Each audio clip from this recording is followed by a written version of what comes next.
Welcome to JSOM's Business Communication Center tutorial on cover letters, storytelling. This will cover paragraphs 2 through 4 in your cover letter, and we'll start by addressing the two different types of cover letters that you can write, a summary or a skill-themed cover letter.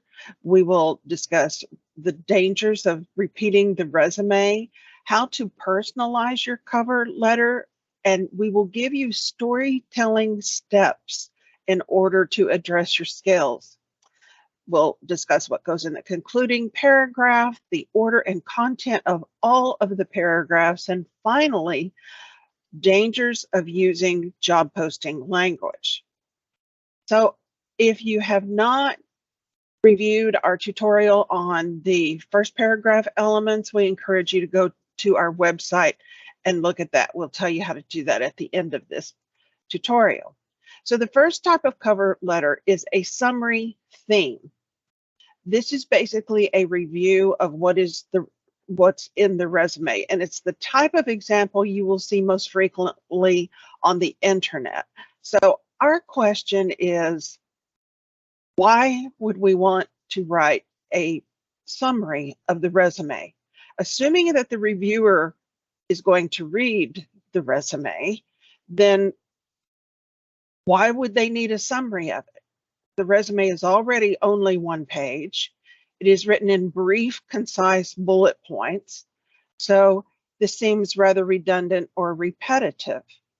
Instead, we would like to suggest a storytelling theme in which you choose two things from your resume, two skills, and you expand on them in paragraphs 2 and 3. We're going to show you exactly how to do that.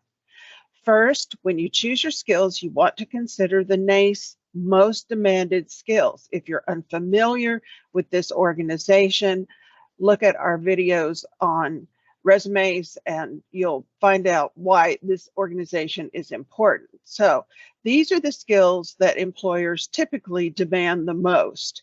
So you want to consider NACE when you're choosing the skills that you're going to emphasize in paragraphs 2 and 3.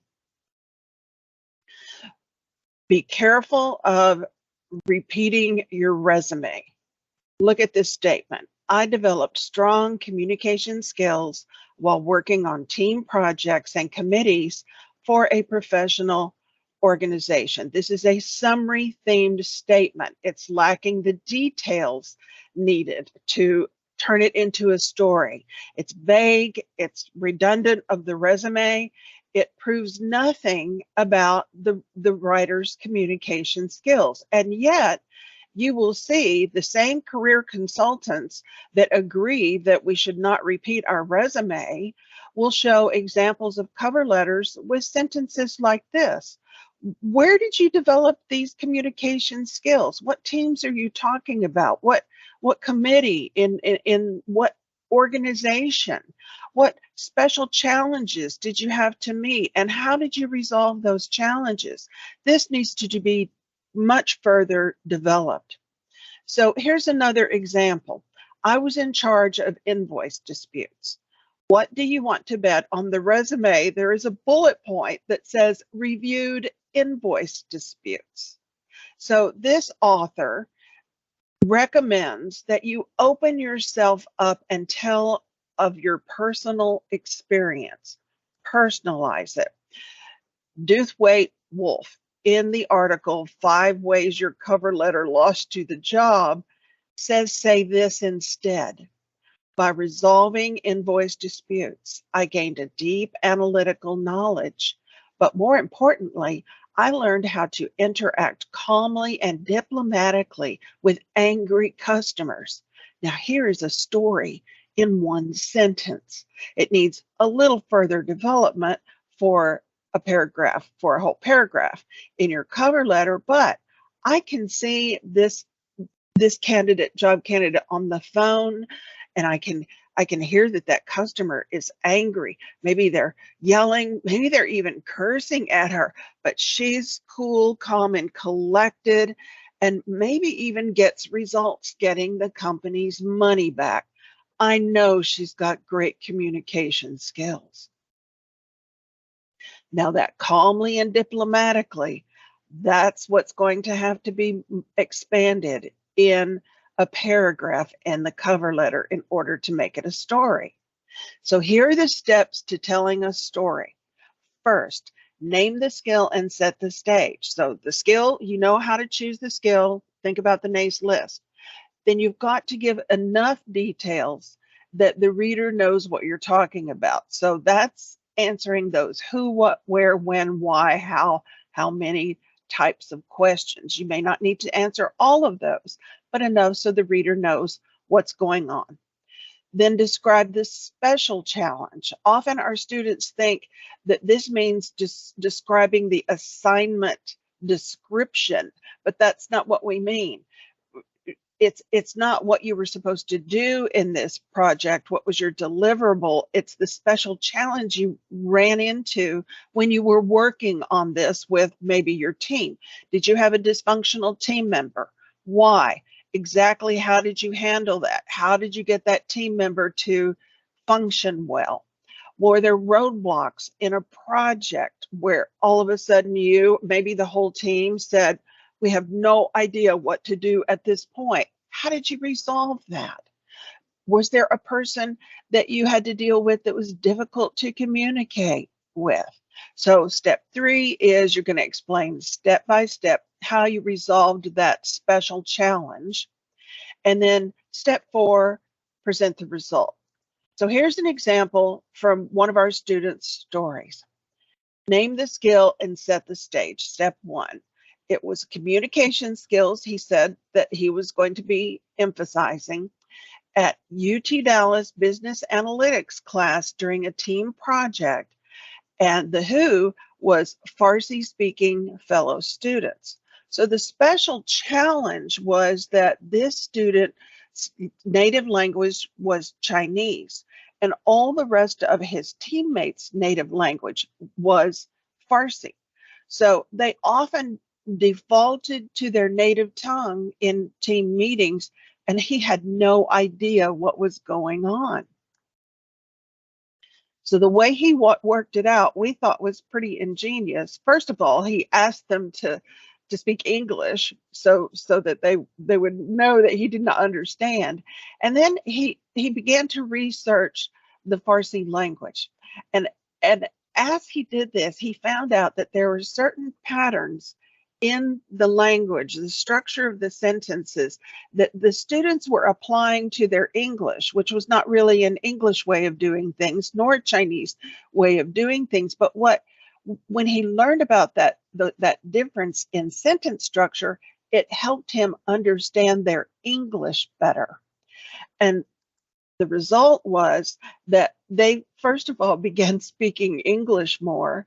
And he learned that studying a language characteristics can help you understand the people that speak the language. Also, people generally want you to understand them, and they're willing to adapt to your needs. So the employer can look at the story that he wrote about this special challenge and say, he is a good communicator. He's a good team player. He's got initiative, and he knew how to solve that problem. So here are 4 skills that the employer is going to see in that story, although the writer chose to just name 1 skill. All right, in your final paragraph, you want to do 3 things.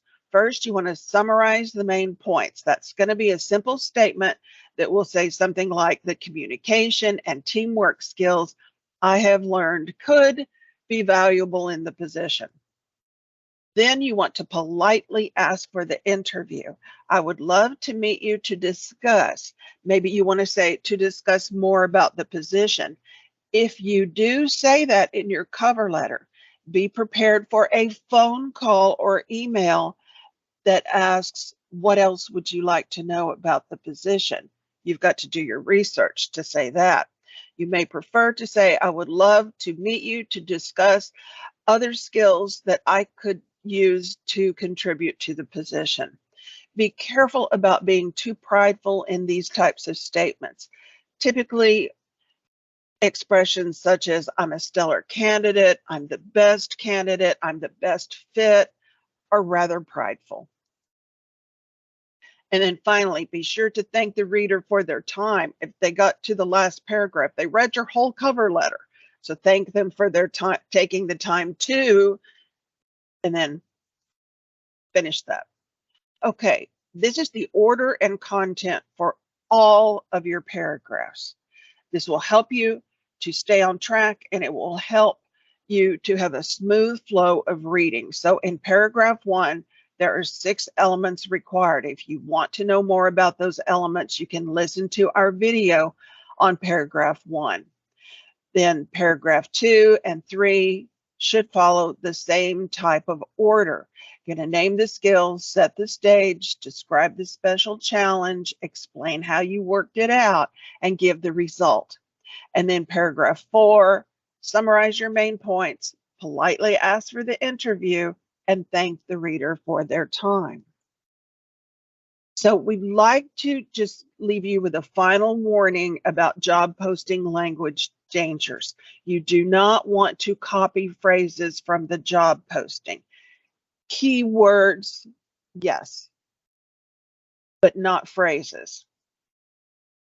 There are ATSs that are programmed to automatically reject applications when the cover letter has phrases copied from the job posting.